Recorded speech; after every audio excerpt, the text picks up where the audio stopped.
This week, I had an incredible opportunity, Elizabeth and I did, to reconnect with some old friends.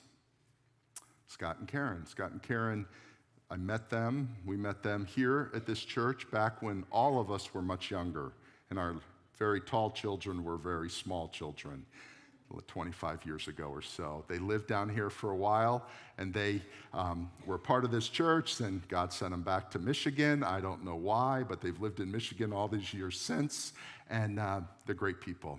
Scott called me up in October, and I had heard that we had kind of lost touch a little because way leads on to way, but he got aggressive leukemia this past summer.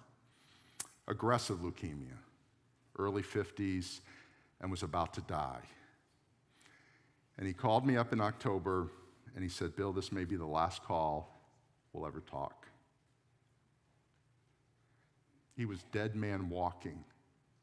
Dead man walking.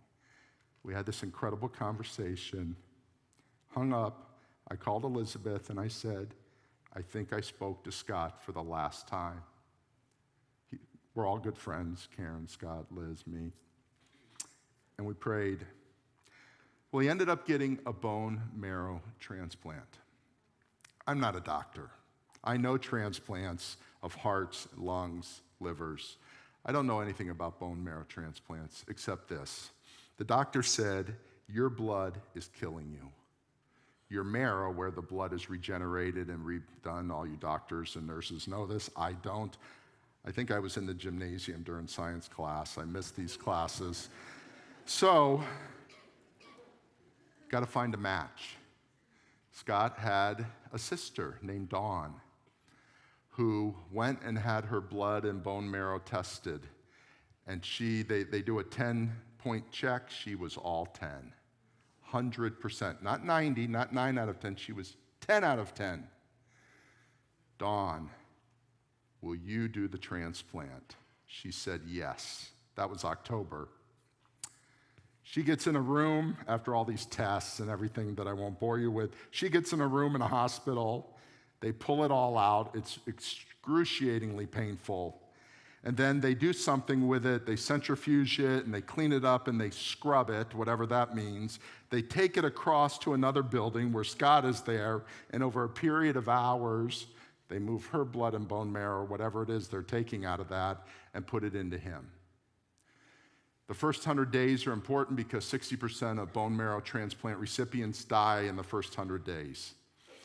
The next 2 years, half of those who live die. Scott lived. He called after the 100 days, which was just last week, and he said, I'm alive. And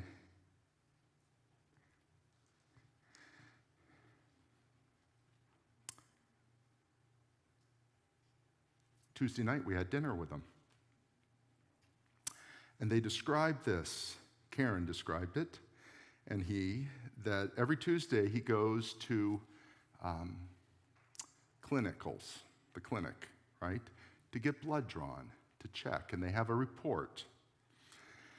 It's called a Camara report. I'm sure I mispronounced it for those of you who work in clinics. The Camara report. A Camara, I said, what does Camara mean? Is that the doctor who invented this report? They go, no, Camara was a Greek, in Greek mythology, was a two-headed animal. The head of a goat, head of a lion. That was a Camara. So the report is called a Camara report. And so his Camara report is 100%. And so the first clinic he went, he said, doctor, what does 100% mean?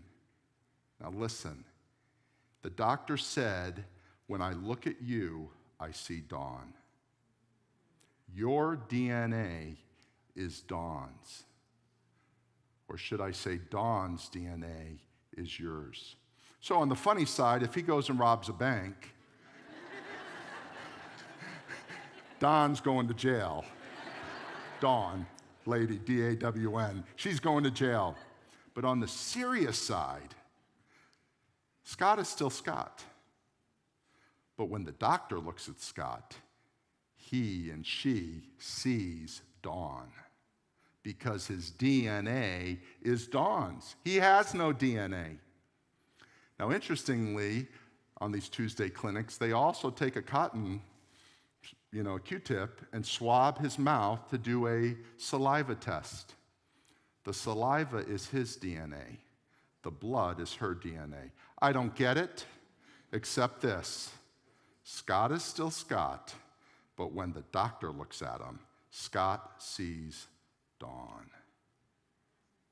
That is the most beautiful picture of Christ. When God sees us, oh, we're still here. He still sees me. It's not like, oh, he doesn't see Bill anymore. But when he's looking at the covering of blood, am I a dead man walking? Or through belief, do I have Christ's DNA in me? And when God looks at me, he sees Christ's DNA. It's an unbelievable thing. So my question to you is, whose DNA is in your blood? When God looks at you, does he see dead woman walking, dead man walking, or does he see Jesus Christ's DNA?